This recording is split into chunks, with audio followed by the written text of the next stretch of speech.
agora eu vou bater papo com ele. Que honra de receber aqui o pastor, teólogo, apresentador Heber Cocarelli. Tudo bem, pastor? Tudo bem, paz e graça para todo mundo. Um beijão para você, Jaque, um abraço para o seu marido. Olha, uma delícia poder recebê-lo aqui para uma data tão importante. Pastor, eu fiz até uma introdução no começo do programa, porque por hoje ser 31 de outubro, muitas pessoas, inclusive no Brasil, apesar de ser algo que a gente trouxe de fora, estão, entre aspas, porque eu não consigo conceber essa palavra, comemorando o Dia das Bruxas. E a gente tem hoje uma data muito importante para os cristãos, né? E muito mais antiga do que essa palhaçada do Halloween, né? Que é o aniversário. Nós completamos hoje o 501 anos da reforma iniciada por Lutero lá no século XVI. Pastor, eu vou entrar já na questão do Lutero, mas já que a gente falou um pouco sobre essa história de Halloween, eu acho que vale a gente fazer uma introdução, porque quando eu olho nas redes sociais, eu tenho visto muitos cristãos, inclusive, pegando seus filhos e colocando... E é um negócio que não é como se fosse uma festa fantasia. São fantasias pesadas, é coisa com sangue. É um terreno perigoso, não é? Para o cristão abrir assim? É extremamente perigoso porque, assim, para muita gente, o Dia das Bruxas pode ser só uma brincadeira, como a gente vê nos filmes americanos. Mas o Dia das Bruxas não é uma brincadeira, existem bruxas de verdade. Se você ler a Folha de São Paulo de hoje, não tem uma única linha sobre a Reforma Protestante, mas tem uma matéria de 2/3 de páginas sobre bruxas brasileiras. Inclusive, eu aprendi hoje que há duas denominações maiores da bruxaria brasileira. E por que o dia 31 de outubro é o Dia das Bruxas? Por quê? Porque no hemisfério norte é celebrado o Ano Novo dos celtas. Os celtas são o povo que teria dado origem aos ingleses, né, lá atrás, e eles tinham os druidas, que eram bruxos. Né? E para eles essa data abria o mundo dos mortos, né? E permitia uma passagem de energia de um mundo antigo, o mundo que está morrendo, para um mundo novo, que seria o ano vindouro. Né?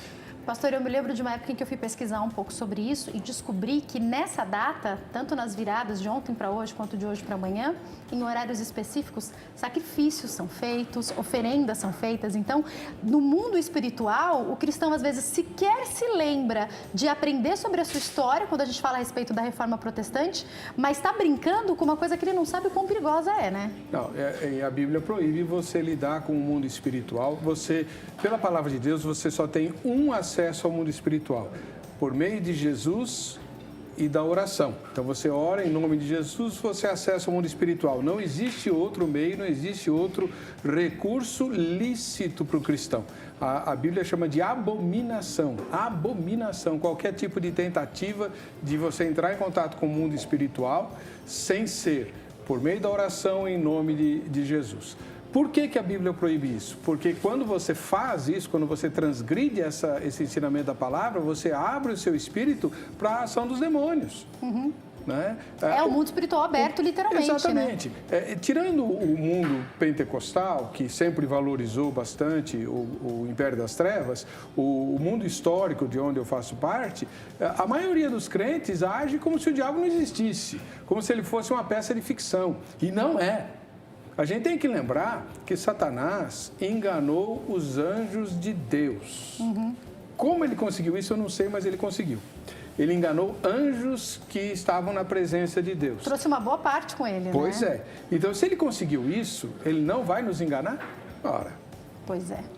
E aí, pastor, quero também entender daqui a pouco a sua opinião sobre toda a questão espiritual, mas pensando na questão histórica, em que contexto acontece a Reforma Protestante? Então, a Reforma do século XVI é talvez o movimento mais importante da história da humanidade, porque trouxe uma mudança extremamente aguda, que vinha se processando lentamente ao longo do final da Idade Média. E surge o movimento chamado de Renascimento, né? Que era uma maneira cultural das pessoas rejeitarem os valores culturais da Idade Média e buscarem novas referências no mundo antigo, lá da Antiguidade Clássica. A reforma faz com que esse movimento que estava indo muito devagar e muito intelectualizado se transformasse numa revolução popular e bastante acelerada.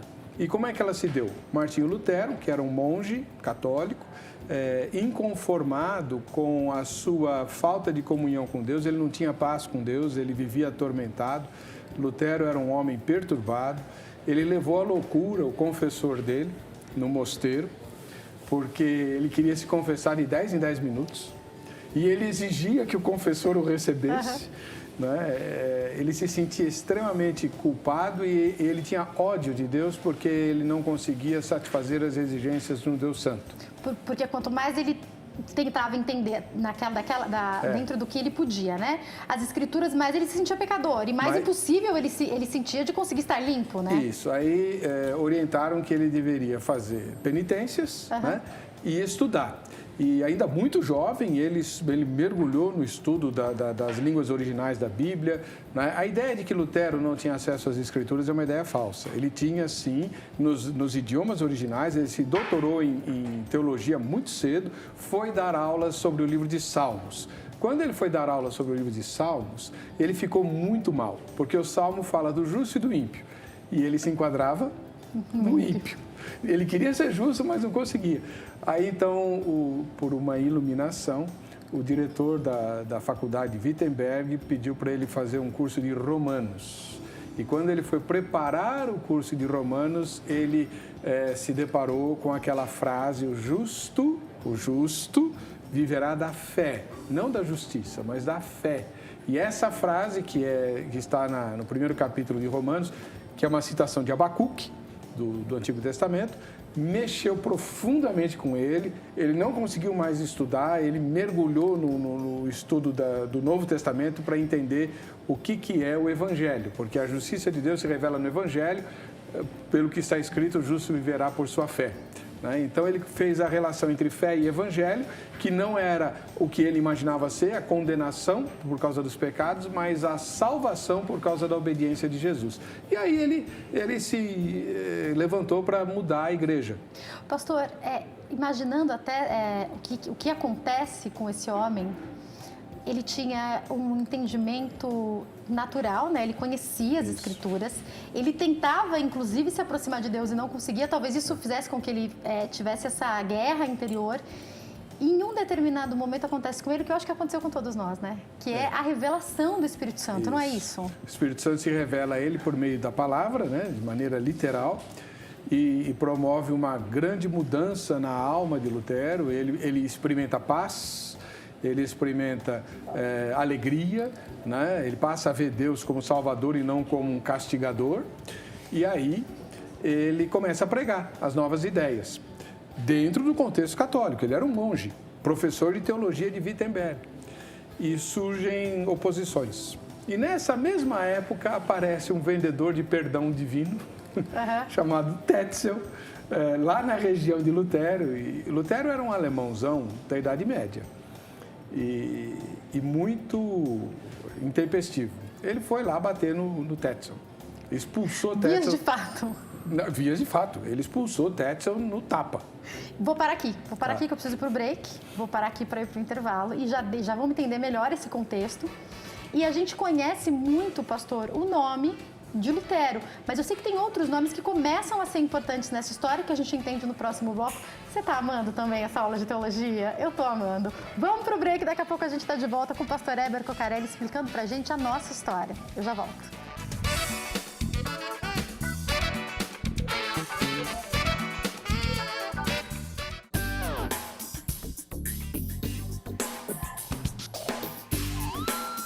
Nosso programa está de volta e hoje a gente está esclarecendo as nossas dúvidas sobre a Reforma Protestante em comemoração aos 501 anos que a Reforma aconteceu. Recebendo o pastor Heber Cocarelli aqui. Pastor, voltamos onde paramos no bloco anterior, que foi o momento de uma briga que aconteceu envolvendo Lutero. Lutero expulsa Tetzel, que era um vendedor de perdão papal. A igreja estava construindo o Vaticano, principalmente a Capela Sistina, precisava de dinheiro. Então o Papa era o Leão X, ele autorizou a venda de indulgências, que era uma prática já antiga. E Tetzel era um vendedor muito agressivo. Ele vendia o quê? Perdão divino. Perdão, de fato? É tanto? Perdão. Literalmente, custa tanto, é isso?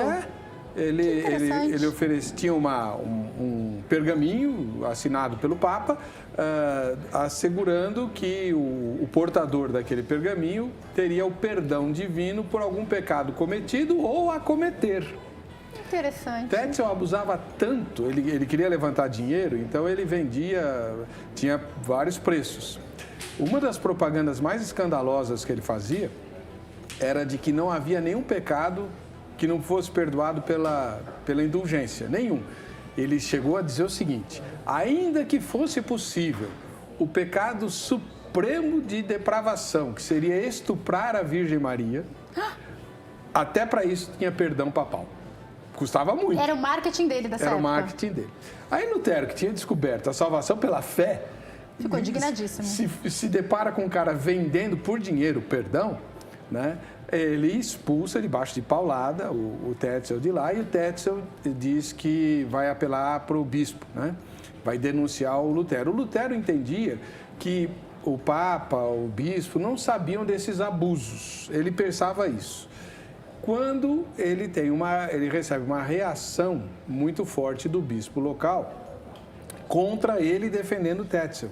É aí que ele escreve 95 teses e as afixa na porta da Catedral de Wittenberg, a entrada da universidade, no dia 31 de outubro de 1517. Por isso que dia 31 de outubro é a data escolhida para o aniversário do movimento da Reforma. Estamos pensando que ele era um estudioso, então ele deve ter feito, né?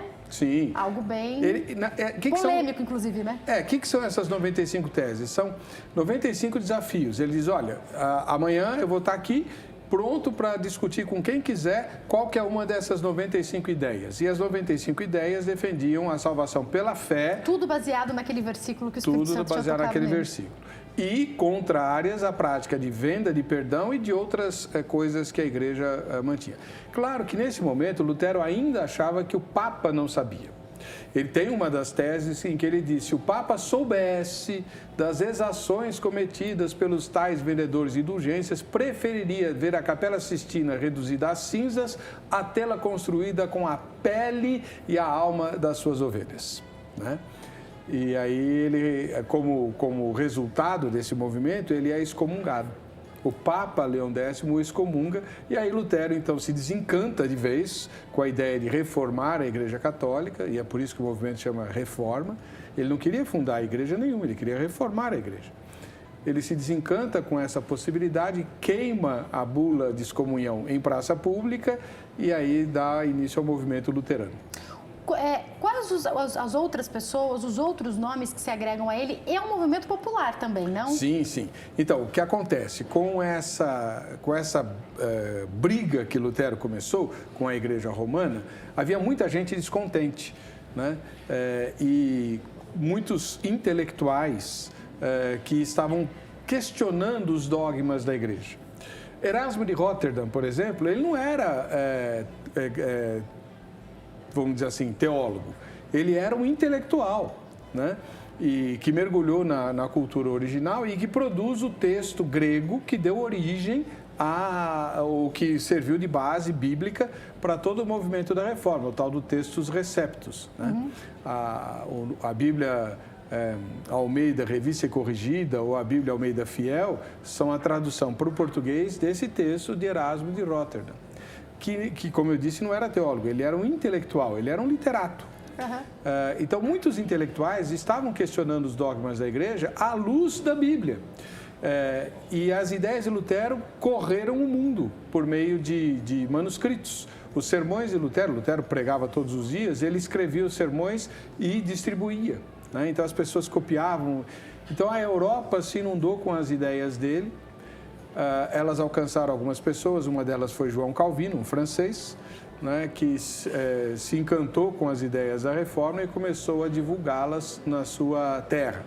Mas como a perseguição na França foi muito severa, ele fugiu para a Suíça, que era um país neutro, e lá ele foi eleito prefeito de Genebra e usou esse cargo para criar uma universidade. reformada, divulgando as ideias da reforma. Então, vinha gente de todo o mundo para Genebra, estudava na Universidade Genebrina, aprendia ali as ideias da reforma pelo viés de Calvino e quando retornavam para seus países, levavam essas ideias. Por isso que o calvinismo se expandiu muito mais do que o luteranismo. O luteranismo ficou circunscrito à área de influência alemã, né, da cultura germânica, e o calvinismo não. O calvinismo se expandiu para todas as outras regiões. Pastor Éber, quando a gente fala da perseguição intensa que acontece nessa época, a gente está falando de que tipo de atos? Matança, né? Matança. O rei da França, aliado do Papa, ele, na famosa noite de São Bartolomeu, a traição cerca os protestantes, que na França eram chamados de huguenotes, né? Os reformados eram chamados de huguenotes, e promove uma grande matança. É quando Calvino, milagrosamente, consegue escapar e foge para a Suíça. Mas houve mortandade. O exército do Papa, o Papa tinha exército, né? Se aliava ao exército dos reis aliados, né? E promovia matança indiscriminada de quem não fosse católico. Esse foi o movimento chamado de Contra-Reforma, que durou mais de 30 anos, né? E isso trouxe muito sangue, muita revolta. Houve um espírito bastante anticatólico que chegou ao Brasil, né? Muito depois, né? O Brasil era colônia portuguesa, a coroa portuguesa era aliada da Igreja Católica, a Igreja Católica era a igreja oficial da colônia brasileira e depois do Império Brasileiro, a Constituição de Dom Pedro protegia a Igreja Romana. Lembrando que eles vieram catequizar os índios, então eles traziam essa cultura católica, né? Sim. A primeira coisa que aconteceu no Brasil foi uma missa. Foi a primeira coisa que aconteceu, uma missa, né? O próprio José de Anchieta não consegue ser canonizado santo porque na biografia dele é uma mancha. Ele mata reformadores ou protestantes que vieram para o Brasil. E os cristãos que eu conheço que vão ou que moram em Portugal dizem que até hoje é um local de difícil evangelismo porque tem uma predominância católica muito forte, né? Exatamente. E há uma idolatria, né? pela Santa Igreja Católica e esse momento produz o anticatolicismo que caracteriza, por exemplo, o movimento protestante brasileiro, que é diferente do protestantismo europeu, por exemplo, ou até norte-americano. Mas é com o missionário? Eu quero entender o que acontece nesse momento, porque se a gente tem as linhas sendo criadas, que hoje a gente estuda de outra maneira, né? Sejam dos calvinistas ou mesmo de Lutero, isso começa a se espalhar pela Europa, né? Depois a gente sabe o que acontece também nos Estados Unidos. Como que isso chega ao Brasil? Então, a reforma começa no século XVI e o ápice dela se dá no século XVIII com João Wesley, né? Perfeito. Que é talvez o maior evangelista reformador que a história já conheceu, como indivíduo, né? Não tinha nenhum nome de igreja ainda? Tinha, até então? Havia. A igreja calvinista, a igreja luterana, tá, né? Congregacional, as igrejas vão assumindo nomes para se diferenciar da igreja romana. Perfeito, católica, né? Da igreja católica. E João Wesley inaugura um movimento de evangelismo de massa, vamos chamar assim, né? Ele era um pastor da igreja anglicana. A igreja anglicana, a igreja da Inglaterra era uma igreja mista, né? Ela tinha uma liturgia romana, católica, mas uma doutrina protestante, então era misturada. E João Wesley teve um momento lá de renovação, ele foi batizado com o Espírito Santo e tudo. E aí ele sai para as ruas, porque a igreja não gostava do estilo dele de pregar, né? Ele era meio avivado. Aí ele ia para as ruas, descia nas minas, e ele tinha uma unção tão grande que ele descia na mina de carvão, o trabalho parava. E ele pregava lá, e os mineiros se convertiam ali, dentro da mina de carvão. Ele saía dali e ia para uma fábrica de tecido. Os teares paravam, no meio do dia, paravam, ele pregava, as pessoas se convertiam ali, se ajoelhavam ali. Ele fez esse tipo de trabalho na rua, nas praças. Ele tinha um irmão que era poeta, fazia hinos maravilhosos, né, de chamada ao arrependimento e tudo. Então, para mim, João Wesley é o cara que coroa o movimento de reforma. E ele vem para a América do Norte, que era colônia da Inglaterra, e começa o trabalho leva, né, para lá essa paixão por evangelização. A gente chama de avivamento, né? Exatamente. Quando o Brasil se torna império, se liberta de Portugal, ele precisa atrair imigrantes para ter mão de obra e colonizar o Brasil, né? Mas o que Dom Pedro faz? Dom Pedro permite que os imigrantes não católicos tenham liberdade de culto, né? No artigo 5º da Constituição de 1824, isso é bem colocado. Então, o que acontece? As igrejas americanas começam a mandar missionários, as igrejas da Suíça também, da Suécia, começam a mandar missionários para o Brasil para evangelizar aqui, né? E esses missionários são perseguidos, principalmente nos grandes centros, e eles vão para as fazendas e começam a evangelizar os fazendeiros, e o movimento do protestantismo no brasileiro, ele começa pelas fazendas, muito mais do que pelas grandes cidades, porque o fazendeiro mandava meio que a ideia do donatário, né, de capitania hereditária. Aqui quem manda sou eu, se eu gostei desse negócio, todo mundo aqui vai seguir, né? Exatamente. E por incrível que pareça, Jaqueline, como Deus faz as coisas, aqui em São Paulo, por exemplo, na região de Brotas, se converte um padre. Um padre se converte, né? E esse padre se converte, né, José Manuel da Conceição, o nome dele. E ele começa a visitar as fazendas onde ele tinha sido padre para pregar. E ele era muito querido. Então, ele faz um trabalho de evangelização como ex-padre, mas as pessoas não sabiam muito bem diferenciar isso, e funda várias igrejas, mas várias igrejas no interior de São Paulo, né? Até que há uma reação, né? A Igreja Romana reage e tudo.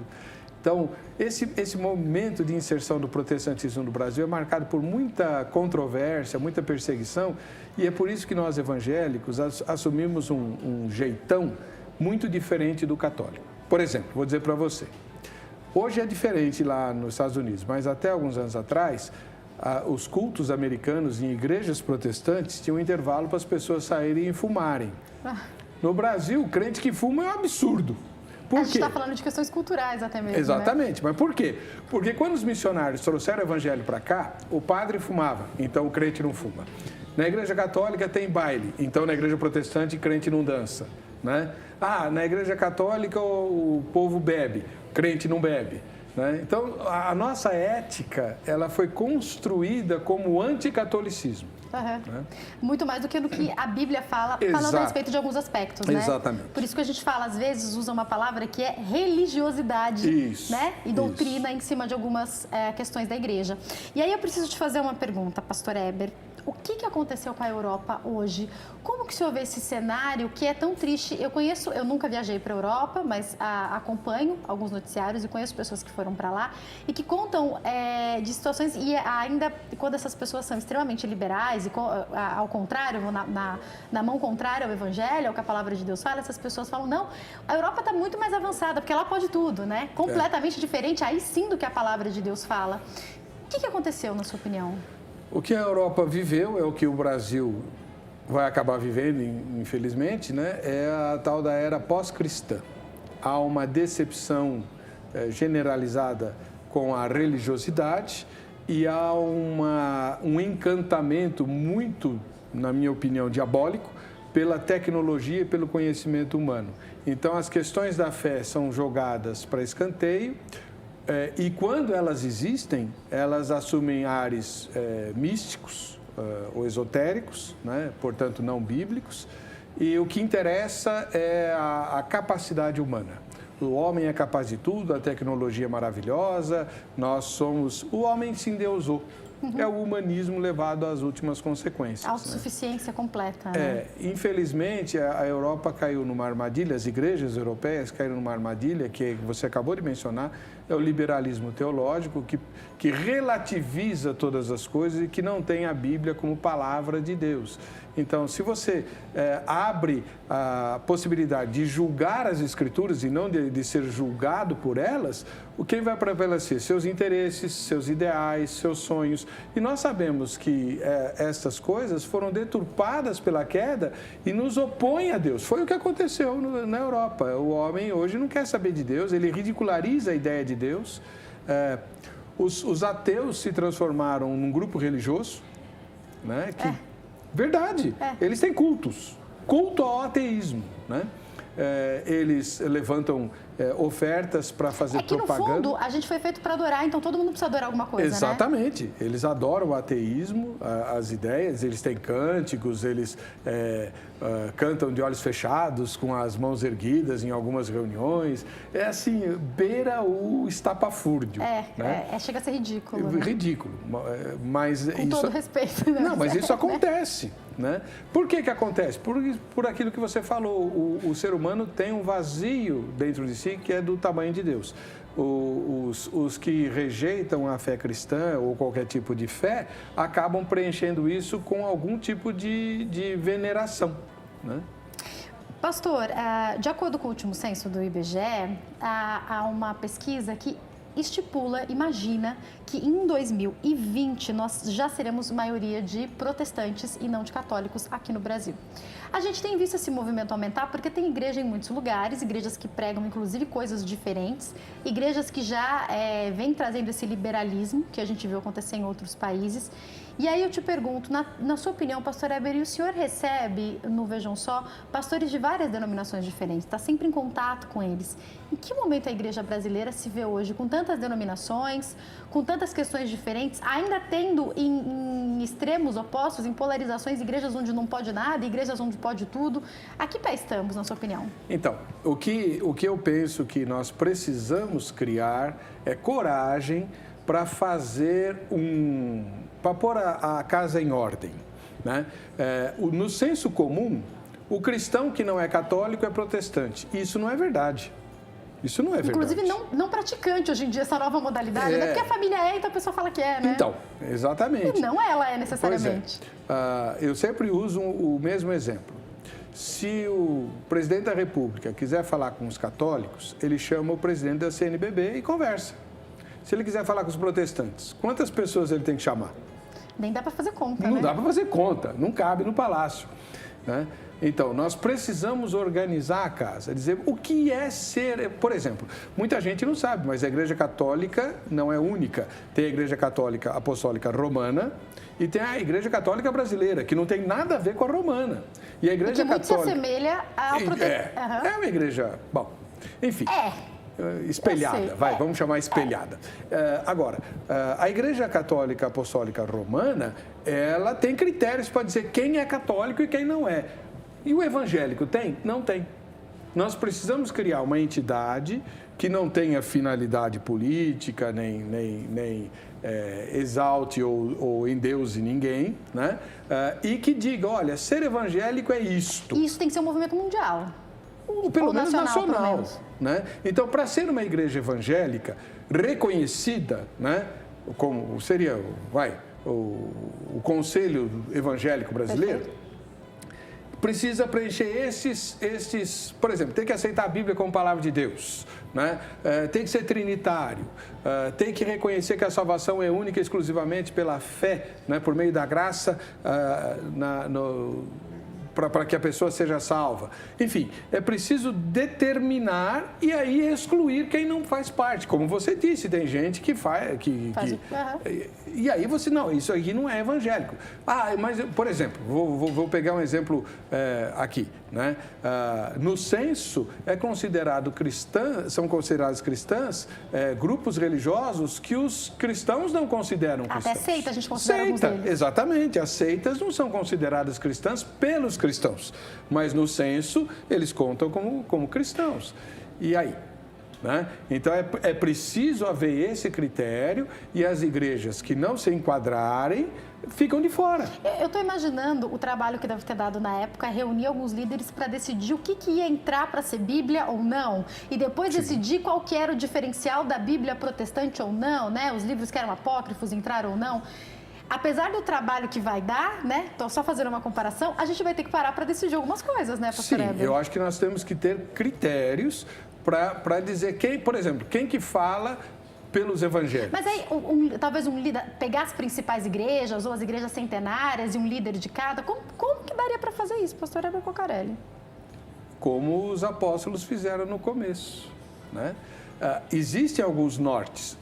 Você faz parte do movimento reformado?